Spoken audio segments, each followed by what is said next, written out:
குருவடி சரணம். யூடியூப் நண்பர்கள் அனைவருக்கும் அடியேனின் அன்பான வணக்கங்கள். நான் உங்கள் குருமணிகண்டன் பேசுகிறேன், பொள்ளாச்சியிலிருந்து.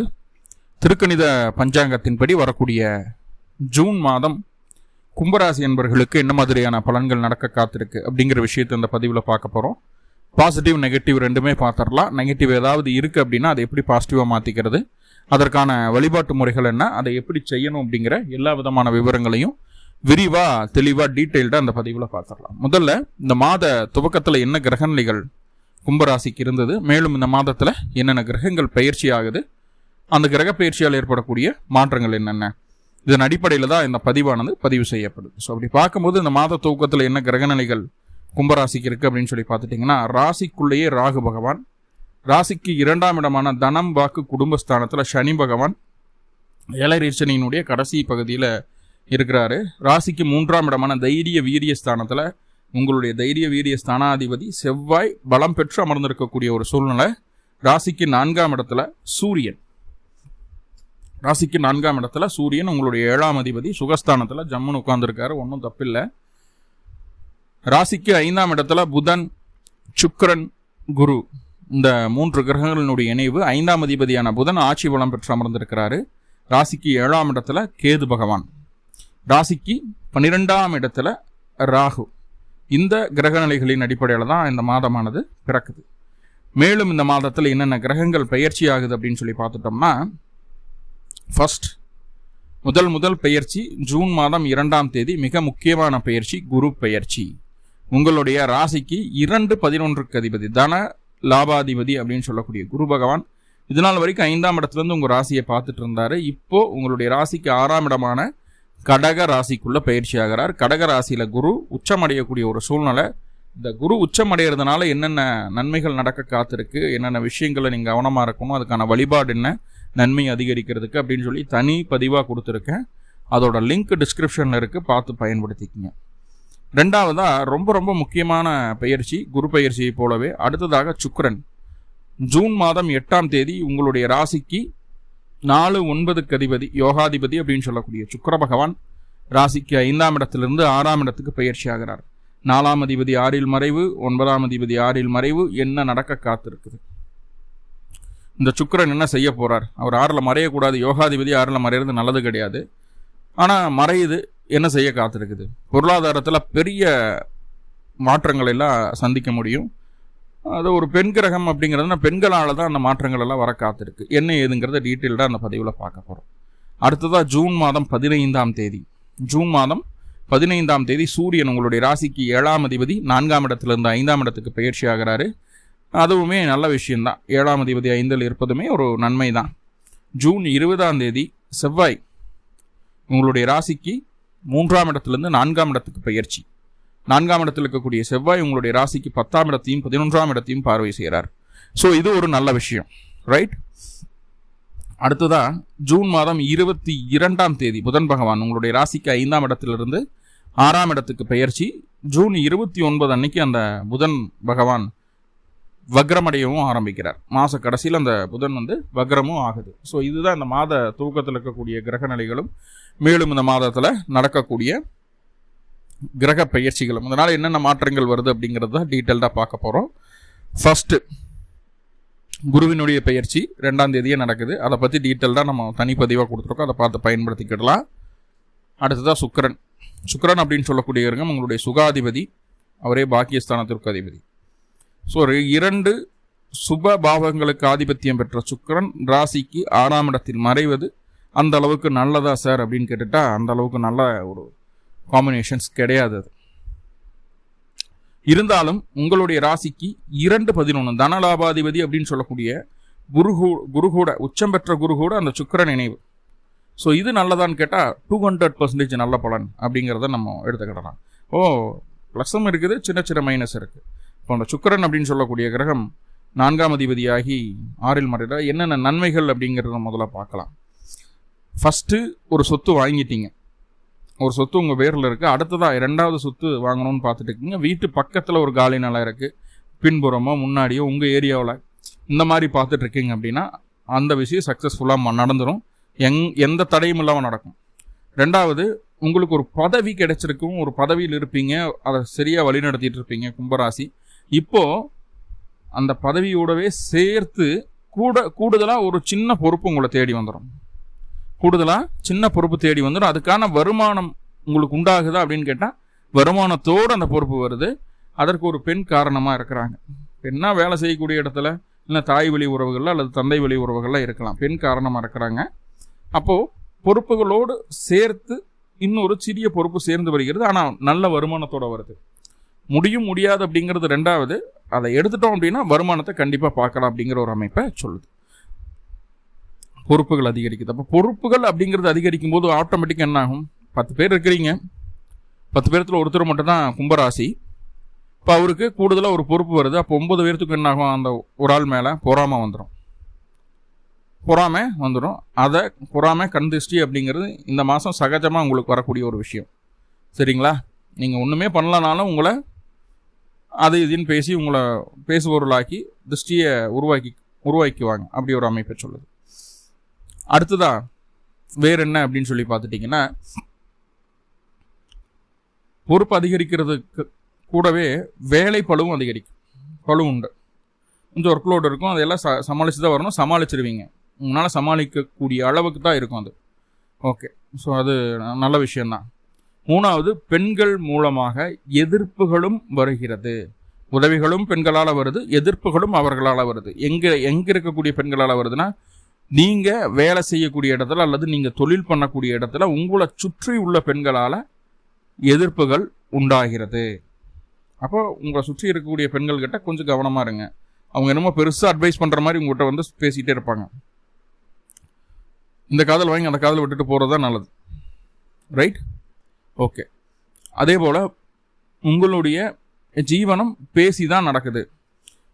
பேசி தான் டீச்சராக இருக்கலாம், ஒரு பாடகராக இருக்கலாம், ஒரு செய்தி வாசிப்பாளராக இருக்கலாம், ஆர்ஜே, டிஜே, அப்புறம் நம்ம யூடியூப் சேனல் யூஸ் பண்ணுறவங்க எல்லாருமே பேச்சை மையப்படுத்தி வக்கீலாக இருக்கலாம், ஜோதிடராக கூட இருக்கலாம். இந்த மாதிரி ஒரு சுபாவத்தில் இருக்கக்கூடிய நபர்களுக்கு இந்த காலகட்டம் தன்னுடைய வருமானத்தை 2 மடங்காக்கி கொள்வதற்குண்டான ஒரு சூழலை இது ஏற்படுத்துது. 3வதா இன்விசிபிளான இன்வெஸ்ட்மெண்ட், கண்ணுக்கு தெரியாத இன்வெஸ்ட்மெண்ட். எப்படின்னா ஷேர் மார்க்கெட்டில் போடுறது, இதை ஒரு ட்ரேடிங் மாதிரி அந்த மாதிரி விஷயங்களை போகிறது, ஒரு மியூச்சுவல் ஃபண்டு ஆரம்பிக்கிறது. இதுக்கெல்லாம் உங்களுக்கு ஒரு சூழலை, ஒரு மன நிலையை கொடுத்துருது. அதாவது ஆல்ரெடி இன்வெஸ்ட்மெண்ட் பண்ணிகிட்டு இருக்கோம், அதை 2ஆக பிரித்து இன்னொரு விதத்தில் போடலாம் அப்படிங்கிற ஒரு எண்ணத்தை கொடுக்குது. அதை செய்வீங்க. அப்படி செய்கிறதுனால ஒரு நல்ல லாபம் உண்டாகுது. ரைட்? உங்களுடைய திறமையை எங்கே, எப்படி, எதற்கு பயன்படுத்தணும் அப்படிங்கிறத சரியாக கணிச்சுக்கிட்டு அதை அந்த சூழலில் பயன்படுத்தி நினச்சதை ஜெயிச்சு காட்டக்கூடிய ஒரு வல்லமையை இந்த கிரக சேர்க்கை தருது. 3வதா வேலையில் இருந்து வந்த எதிர்ப்புகள் அது ஜெயிக்க வைக்குது. வேலையில் இருந்த எதிர்ப்புகளை ஜெயிக்க வைக்கிறது இல்லாமல் உங்களை ஹையர் பொசிஷன் கொண்டு போகிறது மட்டும் இல்லாமல் அதுக்குண்டான வருமானத்தையும் தருது அப்படிங்கிற விஷயத்த சொல்லியிருந்தேன். அடுத்ததாக வயிறு சம்பந்தமான தொந்தரவுகள், இருதயம், கல்லீரல் மற்றும் யூரினல் பிரச்சனைகள் இருந்துட்டு இருக்கக்கூடிய கும்பராசி அன்பர்களுக்கு அந்த பிரச்சனைகளிலிருந்து ஒரு நல்ல தீர்வு கிடைக்குது. ரொம்ப ஃப்ரீயாக ரிலாக்ஸ்டாக கொண்டு போக முடியும் நம்மளால் அந்த விஷயத்தை.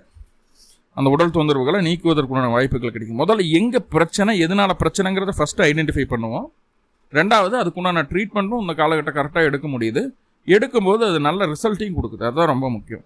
அப்போது கிட்னியில் ஸ்டோன் இருக்குது, இல்லை லிவர் ஃபேட்டி லிவராக இருக்குது, எண்டோஸ்கோபி பண்ணணும். இந்த மாதிரி எந்த நான் சொன்ன விஷயங்கள் எதுனாலும் சரி, ஆன்ஜியோ பண்ணணும், பைபாஸ் பண்ணணும், இந்த மாதிரி எந்த விஷயமா இருந்தாலும் சரி, ஓப்பன் ஹார்ட் சர்ஜரி எதுனாலும் சரி 8ஆம் தேதிக்கு மேலே பண்ணுங்கள், 22ஆம் தேதிக்குள்ளே பண்ணுங்கள். ஸோ அது ரொம்ப ஃபேவராக இருக்குது இந்த மாதிரி விஷயங்களுக்கு. நோய் நிவர்த்திக்கான ஒரு அற்புதமான அமைப்பு. சரி, அதெல்லாம் இல்லை சார், நல்லா தான் இருக்கேன், எனக்கு இனிமேல் வரக்கூடாது, நான் கொஞ்சம் சேஃப்கார்டாக இருக்கணும் அப்படின்னு நினச்சிங்கன்னா இந்த தேதிகளுக்குள்ளே சிம்பிளாக ஒரு தன்வந்திரி ஹோமம் பண்ணிவிடுங்க. ஸோ அது நம்மளுக்கு பேக்கப்பை கொடுத்துடுது. பின்னாடி வர்றதை கூட நம்மளால் சமாளிக்கக்கூடிய அளவுக்கு உடல் ஆரோக்கியத்தை மேன்மையடைய கொடுத்துருது. வயசானவங்களாம் இருக்கிறவங்க தாராளமாக ஆயுஷ் ஹோமமும் தன்வந்திரி ஹோமமும் இந்த காலகட்டம் பண்ணுறதுக்கு ஒரு அற்புதமான சூழல் நோய் நிவர்த்திக்கு. என்ன மேலதிகாரிகள் கிட்ட இருந்து கொஞ்சம் எதிர்ப்புகளை நம்ம சம்பாரிச்சுக்க வேண்டியது இருக்கும். நம்மளுக்கு பெருசாக சப்போர்ட் பண்ண மாட்டாங்க. ஒர்க்லோட கொடுத்துருவாங்க, பொறுப்பை கொடுத்து போட்டு நீ எல்லாத்தையும் பாரு அப்படின்னு சொல்லி நம்மளை கலட்டி விட்டுருவாங்க அப்படிங்கிற மாதிரியான விஷயங்களை சொல்லுது. அவர்களுடைய ஆதரவு இல்லாமல் ஜெயிக்கணும் அப்படிங்கிறது ஒன்று. அவங்களே எதிரிகளாக வரும்போது கூட நம்ம கவலைப்படாமல் அடுத்த வேலையை பார்த்துட்டு போயிட்டே இருக்கணும். அது ஒரு விஷயம். ரெண்டாவது என்னன்னு பார்த்துட்டிங்கன்னா, செவ்வாய் அப்படின்னு சொல்லக்கூடிய கிரகம் உங்களுடைய ராசிக்கு 6ஆம் இடத்தை பார்க்குறார் முதல் 20 நாட்கள். அதன் பின்பு 7ஆம் இடத்தையும் பார்ப்பார். 6ஆம் இடத்தை செவ்வாய் பார்க்கும்போது என்னன்னா, கடுமையான முயற்சிக்கு பின்பு எதிரிகளே இல்லாத ஒரு சூழ்நிலையை உங்களால் உருவாக்கி கொள்ள முடியும். அதற்கு சுக்கிரனும் குருவும் சப்போர்ட்டும் பண்ணுவாங்க. தந்தை வழி உறவுகளில் தேவையில்லாத சின்ன சின்ன எதிர்ப்புகள் வந்து நீங்கும். தந்தையின் பேரில் கடன் வாங்குறதோ, தந்தையின் உடல் ஆரோக்கியத்தில் அக்கறை காட்டுறதோ, இதெல்லாம் ரொம்ப முக்கியமான விஷயம். தந்தையின் பேரில் கடன் வாங்குறதுக்கு கடன் கிடைக்கும். தந்தையோட உடல் ஆரோக்கியத்தில் கொஞ்சம் மாறுதல்கள் ஏற்படும். அவங்க ஆல்ரெடி இருக்கிற சூழ்நிலையை தாண்டி கொஞ்சம் ரெக்கவர் ஆகி வர்றதுக்கு உண்டான ஒரு அமைப்புகளையும் இது ஏற்படுத்தி தருது.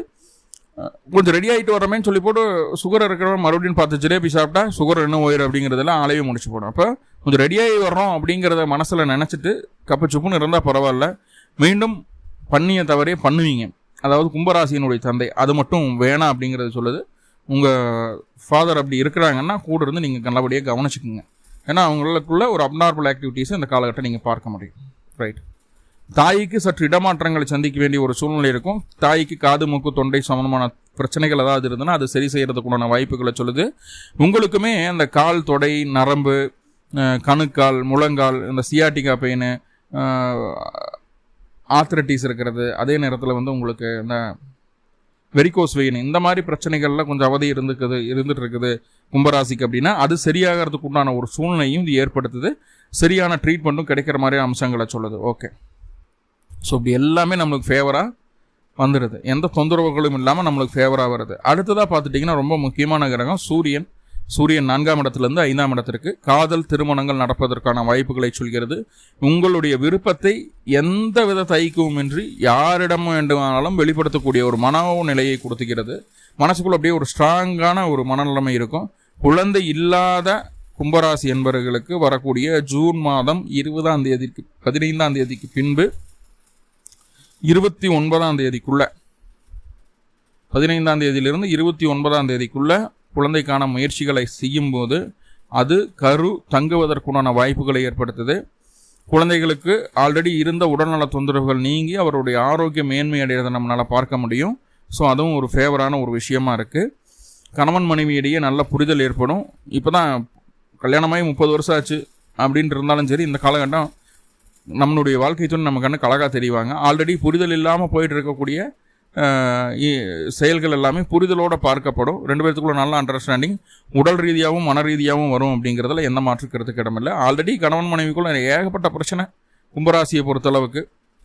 இப்போ அதுலேருந்து கொஞ்சம் பெரிய ரிலீஃப், நம்மளுக்கு கொஞ்சம் ரிலாக்ஸ்டாக ஓகே பட்ட கஷ்டம்லாம் வீண் போகலை நல்லதுக்கு தான் அப்படின்னு ஒரு மனசுக்குள்ளே ஒரு திருப்தி கிடைக்கிறத நம்மளால் உணர முடியும். ஓகே. அடுத்தது செவ்வாய் அப்படின்னு சொல்லக்கூடிய கிரகம் உங்களுடைய ராசிக்கு 3 அதிபதி 10ஆம் அதிபதி 4ஆம் இடத்திற்கு பயிற்சி ஆகிறார் 20ஆம் தேதி. 20ஆம் தேதி செவ்வாயினுடைய பயிற்சி நடக்கிறதுனால 20ஆம் தேதியிலிருந்து ஆள் மனசுக்குள்ள எதையுமே நம்மளால் செஞ்சிட முடியும், நம்ம காரியத்தை எந்த விதமான பதட்டமும் இல்லாமல் தெளிவாக நிதானமாக பொறுமையாக நம்மளால் செஞ்சிட முடியும் அப்படிங்கிற தன்னம்பிக்கையை மனோபலத்தை இந்த செவ்வாய் உங்களுக்கு தந்துடுவார். அதில் எந்த மாற்றமும் இல்லை. எந்த காரியம் இருந்தாலும் சரி பக்காவாக செய்து முடிப்பீங்க. முக்கியமான விஷயம் என்னென்னா, எதை செய்தாலும் அதில் உங்களுக்கு ஒரு லாபம் இருக்கணும். ஒன்று உங்களுக்கு நல்ல அனுபவம் கிடைக்கணும், இல்லைன்னா அதுக்கு உண்டான வருமானம் உங்களுக்கு கிடைக்கணும். இது ரெண்டையும் ஃபோக்கஸ் பண்ணி தான் எல்லாமே செய்வீங்க. 20ஆம் தேதிக்கு மேலே உங்களுடைய செயல்களை யாருனாலையும் தடுக்க முடியாது.